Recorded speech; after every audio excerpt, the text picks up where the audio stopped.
Այո, տեսեք, մենք նախնական նախագծում ունեինք նման հնարավորություն, մտածում էինք ունենալ նման հնարավորություն, որ մի քանի տեղ աշխատելու պարագայում հանրագումարային աշխատավարձը դիտարկենք որպես շեմ, բայց ըստ էության ծրագրային առումով այս տարի չենք կարողանա նման ապահովում իրականացնել եւ պետք է գոնե մեկ գործատուի մոտ մարդու աշխատավարձը 200,000 դրամից ավել լինի, որպեսզի նա 26 թվականին ընդգրկվի ապահովագրության մեջ, բայց 27 թվականից արդեն ըստ էության բոլոր աշխատավարձ ստացողները կներառվեն։ Սա միայն 26 թվականի համար է։ Եվ մի հարց է, երկու հարց է, Խնդրեմ։ Արդյոք Չափահասի ստացած ապահովագրությունը տարածվում է նաև իր անչափահաս երեխաների կամ մեծահասակ ծնողների վրա, որի տարիքը չի գերազանցում 63, այսինքն չի մտնում այդ խմբերին։ Ոչ, չի տարածվում, ամեն անձ վճարում է ապահովագրավճար իր համար եւ ձեռք է բերում փաթեթ իր համար։ Մինչեւ 18 տարեկան երեխաներին եւ 65+ տարիքի անձանց ապահովագրավճարը վճարում է պետությունը եւ փաթեթը ակտիվանում է տվյալ անձի համար։ Եվ երրորդ հարցին հունվարի 1-ից առողջապահական գործակալության փոխարեն աշխատելու ապահովագրական հիմնադրամը արդյոք նախարարությունը արդեն ուսարել է գործակալություն եւ աշխատակիցների խնդիրը ինչ է լինելու Ոչ, իհարկե չի լուծարել եւ կլինի, տեսեք, առողջապահության մեր գործակալությունը դեռ շարունակում է աշխատել, կստեղծվի հիմնադրամը, մենք շատ սահուն անցում կկատարենք աշխատանքների պետական առողջապահական գործակալությունից դեպի հիմնադրամ, աշխատակիցները սահմանված կարգով նախորոք իհարկե կծանուցվեն եւ իհարկե կմասնակցեն հիմնադրամում մրցույթներին եւ վստահ եմ, որ նրանցից մեծամասնությունը բավարար ուրեմն գիտելիքների եւ փորձառու ունենալով կանցնեն հիմնադրամ աշխատանքի։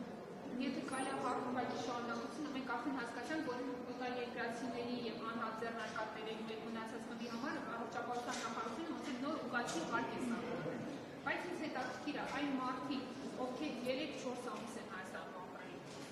կես տարի չի դիտարկի, նրանք են ապահովագրություն։ Հարգելի գործընկերներ, սա հարկի նոր ձև չէ, սա ապահովագրավճար է։ Չէ, սա պարտադիր ապահովագրավճար է եւ դրա դիմաց մարդը ստանում է կոնկրետ ծառայություններ։ Այո, մարդը կարող է Հայաստանում ապրել 3-4 ամիս, բայց այդ 3-4 ամսվա ընթացքում էլ կարող է ունենալ շատ բարդ, ծանր,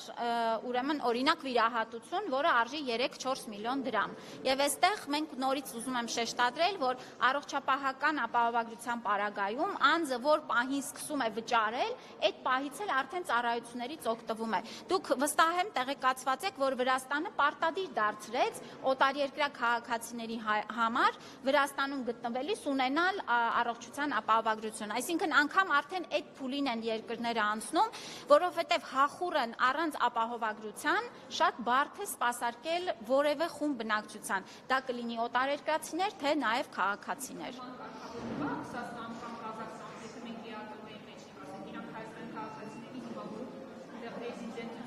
Տալիս էին ապահովագրության մինիմալ փաթեթ, հիմա իրանք են մեր քաղաքացիների դեպասել, որ պարտադիր եկեք վճարում դրա համար։ Իրենք էլ միայն վճարման պարագայում էին ստանում այդ իրենց երկրի համապատասխան եւ եթե տվյալ երկիրը սուբսիդավորում էր,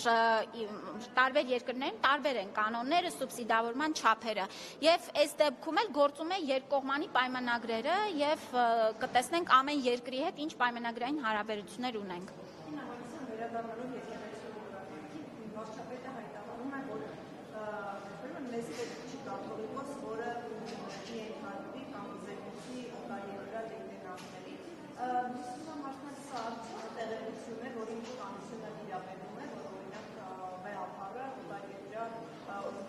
կառույցների զեկուցներ է ներկայացնում։ Վարչապետը իր խոսքում շատ հստակ էր, ազգային ժողովում էլ այս մասին խոսել եւ այս ուրեմն տեղեկատվությունը վերաբերում է կոնկրետ անձի, դա վեհապարի եղբոր մասին է եւ չգիտեմ ինչ ավելացնեմ։ Հստակ էր, որ այս տեղեկությունը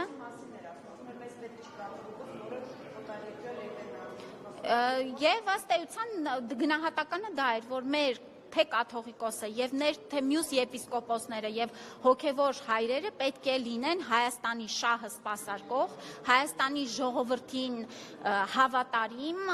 անձինք եւ սա է մեր դիրքորոշումը։ Ես ուզում եմ հասկանալ դա ձեր նկատմամբ իշխանության վարչապետի գնահատականն է, որ կաթողիկոսն ու հոգևորականները չեն սպասարկում Հայաստանի շահը։ Դե եթե այդ գնահատականը չլիներ, ինչպես կարող էր այս գործընթացը սկսել։ Մենք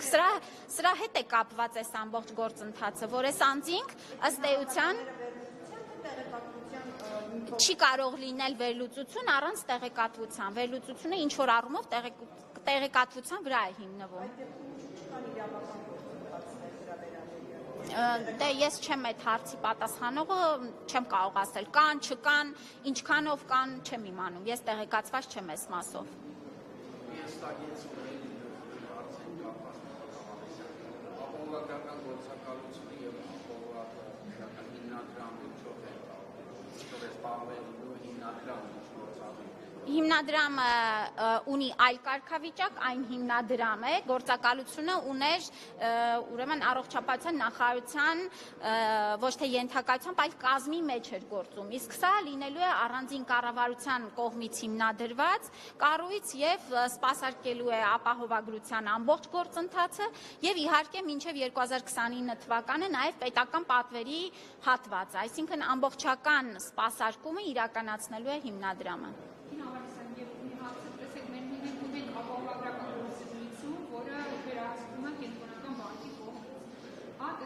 Մասնագետները ինչ են ակնկալում, Հայաստանը հատուկ շուկայական տնտեսությունից անցում է կատարում վարչահրամայական տնտեսությունները, ինչա մտնում պետությունը դրա մեջ, ինչա որոշը, որ պետք է պետական հիմնադրամ լինի, ասում կարող է նույն ձևի այդ ոլորտը վերահսկել կենտրոնական բանկի կողմից, տեսնենք, որ այդ ոլորտը որ վերահսկում է ԿԲ-ի կողմից, լավ զարգանում է, արդյունքները մենք տեսնում ենք շրջապատել։ Ինչի որոշվեց, որ հիմնադրամը պիտի լինի պետական։ Իսկ ինչու չպետք է որոշվեր։ Հայաստանը ոչ միտեղ անցում չի կատարում, Հայաստանում գործում է ազատ շուկայական հարաբերություններ եւ կարող ենք ասել, որ ամեն տարի այդ շուկայի ազատականացման, պայմանների թափանցիկության եւ հավասար հնարավորությունները ավելանում են։ Շատ երկրների օրինակ է, երբ որ առողջապահական ապահովագրությունը, պետական բազային փաթեթը, այո, սպասարկում է պետական հիմնադրամ։ Սա հանրային շահ է եւ հանրային բարիք է եւ մեր կարծիքով այս պահին Հայաստանի տնտեսական, առողջապահական ցուցանիշները ցույց են տալիս, որ այս մոդելը ամենաարդյունավետն է լինելու։ Իսկ մասնավոր ապահովագրական ընկերությունները շարունակելու են աշխատել։ Դուք նաեւ տեղեկացված եք, որ վերջերս ավստրիական շատ խոշոր ապահովագրական ընկերություն Հայաստանում ներդրում իրականացրեց, սա եւս խոսում է այն մասին, որ առողջության համընդհանուր ապահովագրության համակարգը նպաստում է Հայաստանում ընդհանուր առմամբ ապահովագրական շուկայի զարգացմանը։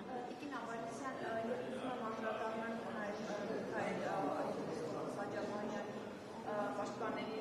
դիմումի մի քանի ֆիլմեր է ստացվել այսքան ես կողմից ներկայացրել եմ նախարարության պրոտոկոլին եւ ստեցյան ինչեւ էս բանը հնարավորություն չի ստացել եւ նախնական հաստատություն անցնել նախ խնդրեմ բացատրեք ինչու եւ ինչու է եւ առհասարակ հնարավոր է ստացումը ձեր ստուգի եւ ինչու բանը հնարավորի սիստեմական կենտրոնում։ Ես պետք է ասեմ, որ մեր անազատության մեջ գտնվող բոլոր անձինք օգտվում են հավասար կերպով անհրաժեշտ բուժօգնությունից եւ չկա որևէ մի անձ այսօր կատարողական հիմնարկում, ով անհրաժեշտություն ունի բուժզնման, սպասարկման, վիրահատության, որը ինչ որ կերպով սահմանափակված է նրա իրավունքը։ Ես սա բացառում եմ, սա իմ անձնական եւ մեր համակարգի հստակ վերահսկողության ներքո է։ Գալով կոնկրետ դեպքին, մենք այսօր ենք ստացել նման ուրեմն դիմում եւ միանշանակ կդիտարկենք օրենքով սահմանված ընթացակարգերով, կնայենք, ընթացք կտանք։ Դիմումը հենց